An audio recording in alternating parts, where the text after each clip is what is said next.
Yes, we know you've been avoiding it because it's weird. So let's fix that. Now remember, the story of the Bible began with humans in God's presence, but they were banished because of their rebellion. However, God wants to be in relationship with us, so he chooses one family that he will use to restore the world back into his presence. And so God's presence comes to dwell in a tent right in the middle of Israel. And that's great. But it creates a problem because it's so intense that Moses can't go in, and other priests who enter inappropriately, they die. Well, wait, if God's presence is good, how is it all of a sudden dangerous for people? So think of it this way. God's presence is like the sun. It's pure power and goodness. And when something mortal and corruptible gets close to such pure power, it's destroyed.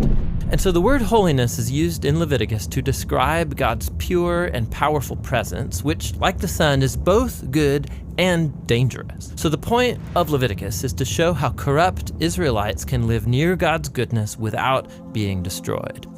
Now, in the book, there are 3 ways for how this is all going to work out, and these are going to seem strange to you, but just hang in there with us. The first one is rituals. The second is this idea of the priesthood, and the third is a bunch of purity laws.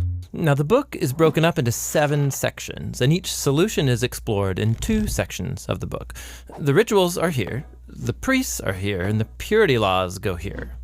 Now, the first solution, rituals, involves a lot of animal sacrifices.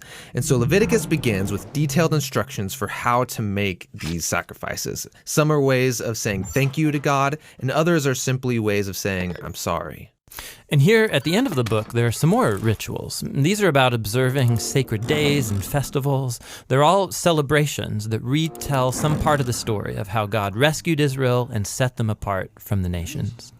The second solution to the holiness problem has to do with priests. You see, being directly in God's presence is really dangerous. So he appoints priests as special representatives who can go into his presence on behalf of others.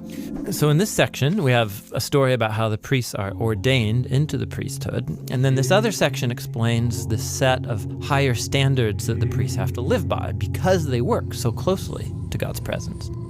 The third solution in the book is all about purity laws. And this is by far the hardest thing to understand.